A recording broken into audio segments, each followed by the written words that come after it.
My family chose my brother's backyard party over my restaurant's grand opening. What they didn't know is that their betrayal lit a fire, and I was about to burn their world to the ground. Have you ever been pushed to your breaking point? Let me know your story in the comments below. And hit that subscribe button to follow my journey of taking back my power. Welcome to Revenge with Roxy. My name is Roxy, and this is not a story about forgiveness. To understand the silence of that room, you have to understand the noise of my childhood. I grew up as the family's support system, the designated cheerleader for my older brother Leo. When he won a soccer trophy, I was the one baking the victory cake. When he needed a last-minute science project assembled, my hands were the ones covered in glue at 2 a.m. My dreams were always considered quaint, a charming hobby. "Oh, Roxy's making her little recipes again," my mother would say with a gentle, dismissive smile. They supported me the way one supports a child's lemonade stand, a pat on the head, $1 in the jar, but never with the weight of real belief. This restaurant wasn't a hobby. It was an act of rebellion forged in fire and debt. I'd poured my life savings into it, cashed out my 401k, and taken out a second mortgage on my tiny condo. For 2 years, I'd worked 18-hour days, haunting construction sites, haggling with suppliers, and testing every dish until my hands were chapped and my spirit was frayed. I told them every step of the way. I'd show my dad blueprints, and he'd nod vaguely, his eyes already drifting back to the stock market report. I'd describe my menu to my mom, and she'd interrupt to talk about Leo's latest promotion.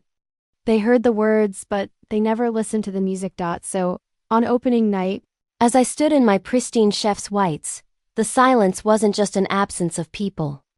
It was the culmination of a lifetime of being overlooked. The wine glasses, polished until they gleamed, reflected an empty room. My carefully curated playlist, a soundtrack of our shared memories, echoed against vacant chairs. The phone remained dark. No congratulatory calls. No "we're on our way" texts. No flowers, not even a single wilted rose from my mother. Instead, there was Leo's social media story, a video of him popping champagne, my entire family cheering in the background. My father, raising a glass high. My mother, beaming with a pride she never showed me. The caption read, "Here's to the real success story." They hadn't just forgotten my dream. They had actively celebrated its irrelevance. In their eyes, his predictable corporate climb would always be more valuable than my risky, passionate creation. And then Dad's text finally arrived. "We need to talk about your business. Not the restaurant. Not your dream. Your business." It was the language of a transaction, not a family. I knew it wasn't about pride. It was about profit. I let the message sit for a long moment, then crafted a reply that would permanently alter our family's landscape.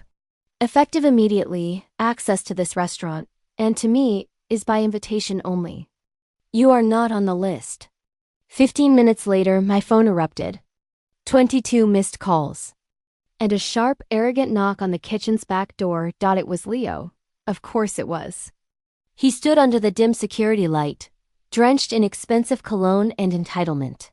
In his hand was a Tupperware container with a half-eaten slice of cake. "Brought you a peace offering," he said, flashing a smile that didn't reach his eyes. I didn't speak. I didn't open the door wider. "Look, Roxy," he sighed, the picture of strained patience. "We didn't realize tonight was such a formal thing. Dad thought it was more of a dress rehearsal." I stepped out, pulling the heavy door closed behind me. The cool night air felt like a slap. "A dress rehearsal? I sent you gold-embossed invitations 2 months ago. I hand-delivered one to Mom and Dad. I called you 3 times this week, Leo. You sent every call to voicemail. I baked your favorite caramel sea salt tart, your childhood favorite, and it sat on that counter for 6 hours, untouched." He had the grace to look down at the pathetic cake in his hands.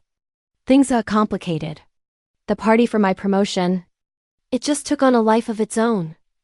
"No," I said, my voice dangerously quiet. All the years of repressed frustration distilled into a single, sharp point.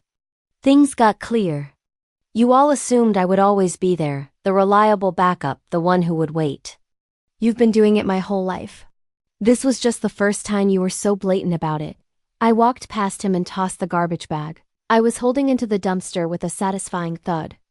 The sound echoed in the alley. Roxy, don't be so dramatic.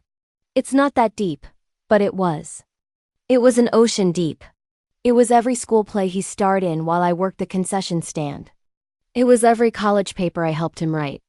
It was the way Dad always introduced me as the creative one, and Leo as the one with a real career. They needed me to be a charming hobbyist so my ambition wouldn't make them uncomfortable. Leo trailed me back to the door, his tone shifting from dismissive to strategic. Look, Dad sees the potential now. He sees there's real money to be made here. He sent me to talk terms. He wants to invest, help you scale up. There it was. Not remorse. An acquisition. The vulture circling what it thought was a dying animal. Tell Dad the restaurant is fully funded, I said, my voice like ice. And my primary investor demands absolute loyalty. Leo looked confused. What's that supposed to mean? I offered him a thin, cold smile. It means you're too late, and I don't serve scraps. I went back inside and bolted the door. Through the thick wood, I heard him curse before his footsteps finally faded away. The next day, I hired a locksmith. He changed the locks on the restaurant and my apartment. For years, my life had been their convenience store. Roxy, can you watch the kids? Can I borrow your car? Can you lend me some cash until Friday?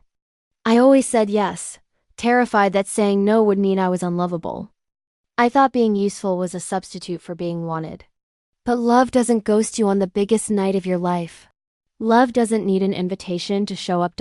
So I made it public. A new sign, professionally printed, appeared on the restaurant door. Our tables are reserved for those who support us. Family must book a year in advance.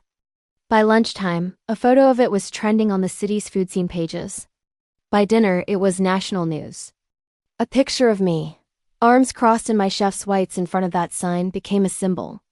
The comments were a tidal wave. This woman is a legend. Serve them a cold dish of consequences. Tell Leo to enjoy his grocery store cake. For the first time, I felt seen. Not by the people who were supposed to see me, but by thousands of strangers who understood the sting of being undervalued. My mother left a single, clipped voicemail. Roxy, this public spectacle is beneath you. You're embarrassing the family. We made a mistake, but you need to end this now. I deleted it without a second thought. Instead, I opened the door for a young couple from out of town. We saw your sign online, the man said, his eyes wide with admiration. We canceled another reservation. We had to come here. As I showed them to their table, a corner booth bathed in soft light, I saw my reflection in the window. I wasn't bitter. I wasn't broken. I was in charge. The room hummed with the energy of strangers who had chosen to be here, filling the space my family had left empty. 2 days later, Dad appeared at my apartment. He didn't buzz. He just banged on the door. Roxy, open this door, he commanded through the wood. This little rebellion of yours has gone on long enough. I looked through the peephole. His hair was disheveled, his tie loosened.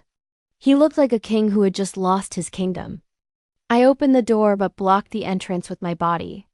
You want to talk? We can talk on the doorstep. He scowled, his face reddening. Don't be ridiculous. We're not strangers, aren't we? Strangers don't assume they own a piece of your soul just because you share a last name. He winced, then tried a different tactic, his voice softening into a mask of paternal concern. I was going to help you. I was securing investors. People with deep pockets who could have turned this little place into a national chain. You mean you were securing a controlling interest? I corrected him. You wanted to gut my vision, slap your name on it, and install Leo as the CEO, didn't you? His face darkened. You're being paranoid. I reached behind me and picked up a large manila envelope from the hall table. Here are the incorporation papers. The business license. The deed. All of it is in an ironclad trust that is solely in my name.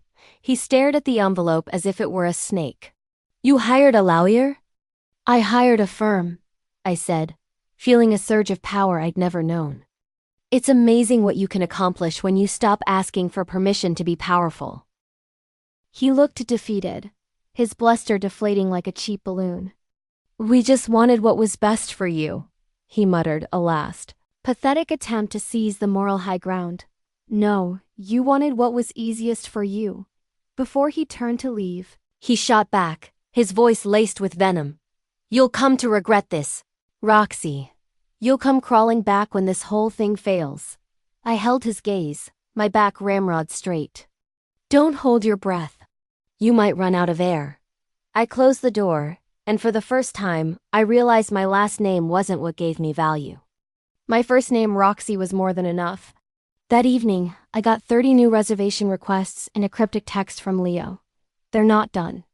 Watch your back. Let them come. I was no longer the girl who baked cakes. I was the woman who forged steel. The attack was digital, cowardly, and vicious. A flood of one-star reviews hit the web within minutes of each other. The wording was almost identical. Arrogant owner. Overpriced food. Found a hair in my soup. The problem was none of the reviewers had ever dined with us. Our reservation system was airtight. This was sabotage. Leo's warning echoed in my mind. This was a calculated strike designed to poison my reputation. I didn't get angry. I got strategic. I called my lawyer. Then I emailed a journalist, Maria, who had written a piece on me a month earlier, titled "The Chef Who Built a Dream." Someone is trying to bury you, she said, after reviewing the evidence I sent. Her voice was grim. This is coordinated. Are you ready to tell the real story? I was. The next morning, her article was the talk of the town. The headline was explosive. The family that feasts on its own. Chef fights back against sabotage. It was a meticulous takedown, featuring screenshots of the fake reviews, timestamps, and an interview with my mater d', who confirmed that my father had come by earlier that week, threatening to ruin her if she didn't quit. The public's support was overwhelming. This isn't a family. It's a corporate raid. She's not the black sheep. She's the whole damn Wolf. That evening, a woman came in for dinner, pressed a folded bill into my hand and whispered, "This is for every woman who was told to shrink. Don't you dare." It was $1,000. I went into the walk-in cooler, leaned my head against the cold steel, and sobbed, not from pain, but from profound, earth-shattering relief. The world saw them. And the world chose me. The final blow to my old life came from the most unexpected source, Leo's fiancée, Chloe. She appeared at the restaurant after we had closed, looking pale and holding her phone like a grenade. "Can we talk, please?" she begged. I hesitated, but the desperation in her eyes was genuine. We sat in a quiet booth. "I had no idea," she started, her voice trembling. I didn't know what they were really doing. I waited, saying nothing. "They started a group chat," she confessed, her words tumbling out in a rush. "Your mom, your dad, Leo, your aunt. They called it Operation Humility. The goal was to create so much financial and emotional pressure that you'd have no choice but to sell the restaurant to your dad for a low price." I felt a cold calm settle over me. I wasn't even surprised. Chloe's voice cracked. "Leo swore it was about saving you from yourself. But when your story went viral, they started turning on each other. Your mom blames Leo, Leo blames your dad. It's a war zone in that house." She looked up at me, shame washing over her face. "They tried to make me part of it. They wanted me to write one of the fake reviews, and I refused to marry into a family that destroys its own." She slid her phone onto the table. It was all there. Screenshots. Voice memos. A complete, sickening record of their plot. Dates, names, strategies. "Why are you telling me this?" I asked quietly. "Because I see my future in your past," she said, her eyes welling with tears. "And I want no part of it. Revenge is a patient game, but this wasn't about revenge anymore. It was about liberation." I looked at her, a woman I barely knew, who had just handed me my freedom on a silver platter. "Thank you," I said, and I meant it. You've given me everything. The story broke at dawn. Chef Roxy's family exposed in sabotage plot by leaked texts. I hadn't called a single reporter. Chloe had leaked everything herself, with a single public post. I will not be joining this family. It was an atom bomb. The Operation Humility messages were brutal. She needs to be taught a lesson. Let's call the health inspector. Make her fail. The backlash against my family was swift and merciless. Hashtag Team Roxy trended for 2 days. By noon, my restaurant was booked solid for 3 months. At 2 p.m., my landlord called. Roxy, I'm renewing your lease for 10 years, same rate. You are a pillar of this community. At 5 p.m., a woman in a sharp suit walked in. I am from Bon Appetit, she said. We're doing a cover story on Titans of the Table, chefs who changed the game. We want you. I just stared. You're more than a chef, she added with a smile. You're a movement. That night, after the last customer left, I stood alone in my dining room. The silence no longer empty, but full of peace. I hadn't just built a restaurant. I had built a fortress. The invitation came exactly 1 year later. Embossed cream-colored cardstock. You are cordially invited to celebrate the marriage of Leo and his new fiancée. I laughed out loud.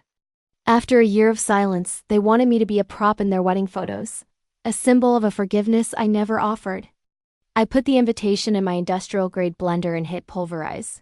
Then, I sat at my laptop and signed the final papers on a project I'd been working on for 6 months. Sanctuary, my second restaurant. It was in a sprawling, sun-drenched space in the heart of the city, with a rooftop herb garden and an open kitchen 3 times the size of my first. My entire staff was hired from the margins, a line cook who was told his accent was too thick for a Michelin kitchen, a pastry chef who had to quit her last job because she couldn't find affordable childcare, immigrants with brilliant palates who'd been overlooked. We weren't just a team. We were a mosaic of second chances. At the ribbon-cutting ceremony, a crowd of supporters and media had gathered. Maria, the journalist who broke the first story, held up her microphone. Roxy, after everything, what message do you have for your family? I smiled, a slow, genuine smile that reached my eyes. Nothing. They wanted a fight. They wanted a negotiation. They wanted absolution. I gave them my absence because my success was the only statement that mattered. Later that night, in the bustling new kitchen of Sanctuary, I was kneading dough, flour dusting my apron. My new family buzzed around me, a symphony of chopping, laughter, and the low hum of shared purpose. A woman timidly approached me. I read about you, she said, her eyes shining. My daughter wants to open a bakery, but her father, he tells her it's not a serious career. He wants her to be sensible. I wiped my hands on my apron, leaving a streak of flour, and handed the woman a freshly printed menu from my new restaurant. Tell her this, I said, my voice steady and clear. The world is full of people who will tell you to be sensible, to stay small. Don't listen. Your oven is big enough for all of your dreams.